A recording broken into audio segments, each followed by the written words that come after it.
मेरे बच्चे, तुम अपने मन के ऐसे अंधेरे में फंसे हो जहां ना चाहते हुए भी तुम्हारे मन में बहुत नकारात्मक विचार आ रहे हैं। तुमने सब कुछ करके देख लिया, अब तुमने सब कुछ मुझ पर छोड़ दिया है कि अब मेरी माँ ही मुझे इस अंधेरे से बाहर निकाल सकती है। मुझे उनके अलावा किसी और पर यकीन नहीं है। कोई और मेरा साथ नहीं देगा। अगर इस पूरी दुनिया में मेरा कोई साथ देगा तो वो सिर्फ और सिर्फ मेरी माँ है। मेरे बच्चे, मैं तुम्हारी उस समस्या का अंत बहुत जल्द ही करूंगी। वो समस्या तुम्हारे जीवन में कई वर्षों से है और तुम्हें भीतर ही भीतर खाए जा रही है। तुम्हारी उलझने दिखने वाली नहीं है। ऐसा नहीं है कि तुम्हारे जीवन में वह समस्या तुम्हें दिख रही है, क्योंकि अगर परेशानियां दिख रही होती तो कोई भी व्यक्ति उन्हें ठीक कर लेता। और तुम्हारे जीवन की ये परेशानियां किसी एक व्यक्ति द्वारा नहीं रची गई है। बहुत सारे लोगों ने मिलकर इतनी सारी समस्याएं खड़ी की हैं तुम्हारे जीवन में। तुम अभी ऐसी परिस्थिति में फंसे हो जहां तुम अपने घर से भी बाहर नहीं जा रहे हो। तुम्हारा लोगों से मिलना जुलना बिल्कुल खत्म हो गया है मेरे बच्चे, क्योंकि तुम जैसे ही किसी नए व्यक्ति से मिलते हो कुछ दिन तो वो बहुत अच्छा रहता है तुम्हारे साथ, पर फिर से वो वही हरकतें करने लगता है, वही सब कुछ करने लगता है जो पहले लोगों ने तुम्हारे साथ किया है। इसलिए अब तुम्हें किसी से मिलना भी अच्छा नहीं लगता है। तुम अपनी हर बुरी परिस्थिति में, अपने हर बुरे विचार में सिर्फ मुझे याद करते हो, मुझे याद करके रोते हो, मुझ पर क्रोध प्रकट करते हो, मुझसे प्रेम प्रकट करते हो। सिर्फ मैं ही हूँ इस पूरी दुनिया में जो तुम्हारा सहारा है मेरे बच्चे। तो ये मत सोचना कि तुम्हारी माता तुम्हारे आंसुओं को नहीं देख रही है। ये मत सोचना कि तुम्हारी माता तुम्हें भूल गई है। मैं सब कुछ देख रही हूँ। मैं तुम्हारे उस गुप्त शत्रुओं के षड्यंत्र को भी देख रही हूँ कि वो कितने प्रयास कर रहे हैं तुम्हें बर्बाद करने के लिए। और मैं तुम्हारा निस्वार्थ प्रेम भी देख रही हूँ। और मैं जब तक चुप हूँ तभी तक वो हंस रहे हैं, क्योंकि उन्होंने भी कभी किसी जन्म में पुण्य कर्म किए थे मेरे बच्चे। उन्होंने भी कभी तो पुण्य कमाया है, उसी पुण्य को वो भोग रहे हैं। और जिस दिन वो पुण्य खत्म हुआ उस दिन तबाही ले आऊंगी मैं उनके जीवन में। उस दिन उन्होंने तुम्हें जितना रुलाया है उससे 100 गुना ज्यादा उन्हें भुगतना पड़ेगा। और वो मेरे दर पर आकर भीख मांगेंगे कि माता, मुझसे बहुत बड़ी गलती हो गई। मैंने आपके बच्चे को परेशान किया, आपके बच्चे को बर्बाद करने का विचार अपने मन में ले आया मैं। मुझे माफ कर दीजिए। तुम्हारी समस्या कई वर्षों से चली आ रही है मेरे बच्चे, और धीरे धीरे उसका अंत हो रहा है। पर तुम यह सोचकर अपने आप को निराश करना बंद कर दो कि माता परिस्थितियां बदल ही नहीं रही है।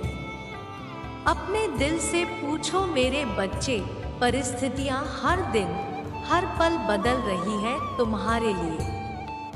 और इस साल के अंत तक तुम्हारे उस समस्या का समाधान मैं करके रहूंगी। तुम्हारे उनके शत्रुओं का अंत निश्चित है। हो सकता है तुम्हारे पास अभी कुछ ना हो, तुमने जो सपने देखे हैं उन सपनों को पूरा करने का माध्यम ना हो तुम्हारे पास। तुम्हें कोई रास्ता न समझ में आ रहा हो, तुम्हारे पास इतना धन समृद्धि ना हो, तुम्हारे पास खुद का घर ना हो, पर तुम्हारे पास तुम्हारी सबसे बड़ी ताकत है मेरे बच्चे, तुम्हारी भक्ति, तुम्हारा मुझ पर ये अटूट विश्वास जो तुम्हें रातों रात रंग से राजा बना सकता है, तो अपना यह विश्वास टूटने मत देना। अपने इस भक्ति को कभी मत खोना, क्योंकि तुम्हारे इस भक्ति में ही तुम्हारे सबसे बड़ी ताकत छुपी हुई है, जो तुम्हें वो सब कुछ देगी जो तुम्हें मिलना चाहिए, और तुम्हें सफलता भी मिलेगी। तुम्हें अचानक से वो रास्ता दिखेगा। अपने जीवन में हो रहे छोटे से छोटे परिवर्तन पर भी ध्यान दो। तुम्हें बहुत बड़ा निर्णय लेना है आने वाले कुछ समय में, जो तुम्हारे भविष्य को निर्धारित करेंगे। हो सकता है तुम किसी नई जगह पर जाओ और वहां रहना शुरू करो, वहां पर कुछ सीखो, किसी तीर्थ यात्रा पर जाओ जो तुम्हारे स्पिरिचुअल जर्नी में तुम्हारी बहुत बड़ी मदद करे, तुम्हें किसी ऐसे व्यक्ति से मिलाए जो तुम्हें मार्ग दिखाया, जो तुम्हें सफलता की ओर लेकर जाए।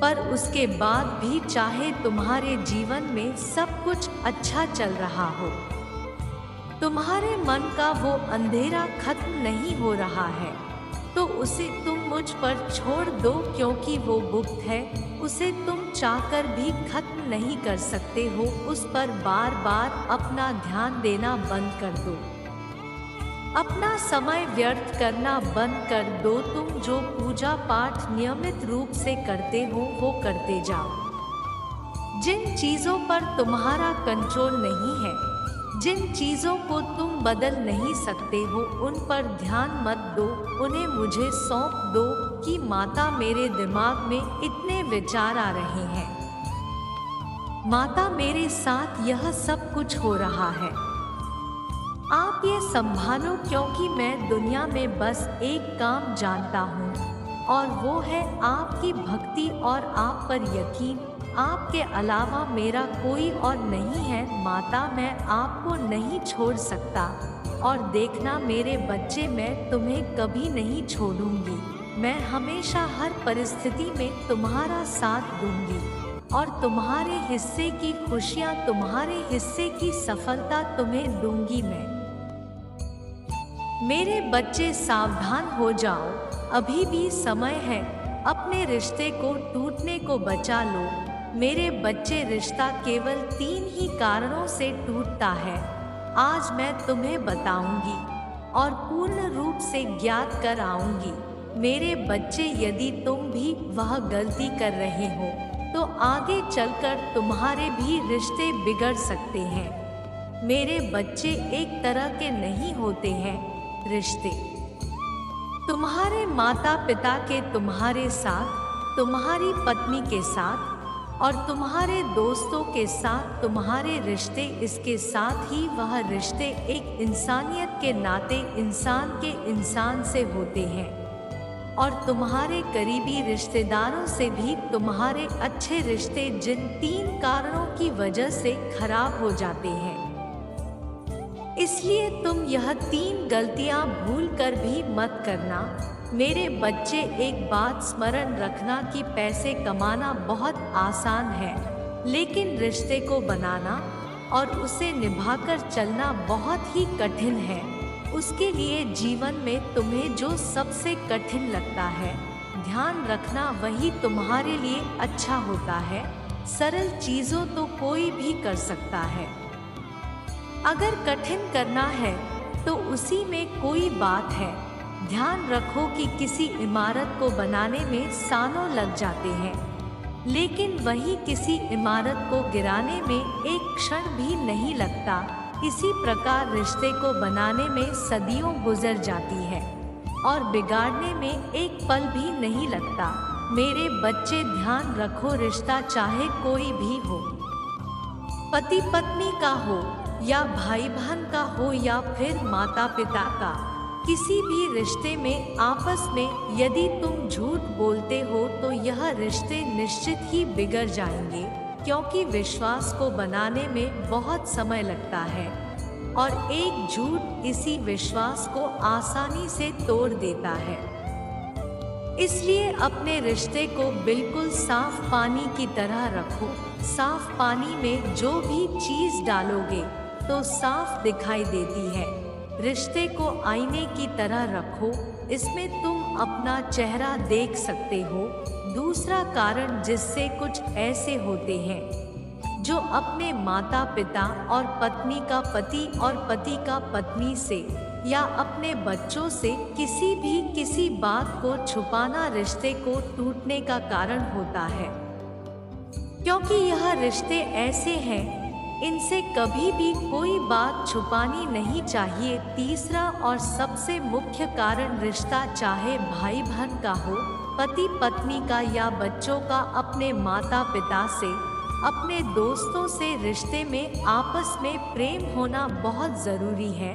किसी भी रिश्ते में जब कड़वापन उत्पन्न होता है और प्रेम का कम होने लगता है तो वह रिश्ता धीरे धीरे कमज़ोर पड़ने लगता है और टूट जाता है।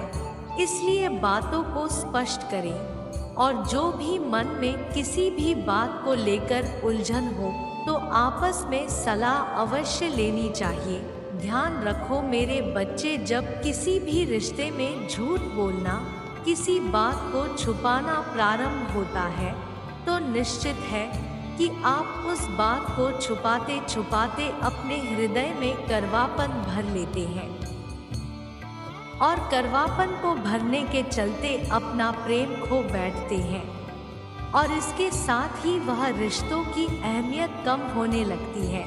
जिस रिश्ते में और रिश्ता टूटने की कगार पर आ जाता है, इसलिए तुमको रिश्ते को संभाल कर रखने के लिए इनमें से कोई गलती नहीं करना है। रिश्ते में जितनी ज़्यादा बातों को छुपाने की कोशिश करोगे मेरे बच्चे, क्योंकि जीवन में खुशियाँ बहुत ज़रूरी होती है, हर चीज़ में ज़रूरी खुशी महत्व रखती है।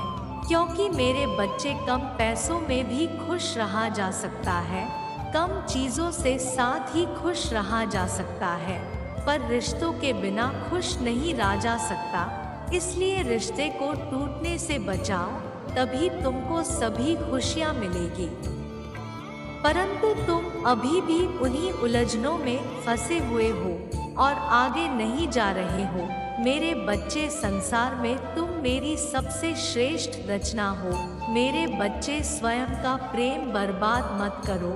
तुम्हें निरंतर प्रयास करना होगा, तभी तुम्हारे जीवन में परिवर्तन आएगा और प्रेम ऊर्जा से तुम्हारे आने वाला समय भरा होगा।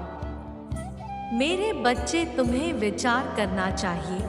मैं तुम्हें उन्नति के मार्ग पर चलाना चाहती हूँ, जहाँ तुम्हारी मंजिल तुम्हारा इंतजार कर रही है और मेरा प्रेम ही तुम्हारे बारे में चिंता करने वाला प्रेम ही है और इसी कारण से ही मुझे नाराजगी होती है। मेरे बच्चे, तुम कोशिश नहीं कर रहे हो, तुम व्यर्थ की चिंता में अपना कीमती प्रेम को गुजार रहे हो। मेरे बच्चे, मैं तुम्हारे प्रेम से बंधी हूँ, इसलिए तुम्हारा मार्गदर्शन कराना मेरा कर्तव्य है और तुम्हारी सभी समस्याओं से मुक्ति दिलाना धर्म है मेरा। इसलिए अपनी माँ पर भरोसा रखो और मेरी बताई हुई बातों को अपने जीवन में उतार लो। सदा खुश रहो मेरे बच्चे। मेरे अगले संदेश का प्रतीक्षा करना, मैं फिर आऊंगी तुमसे मिलने।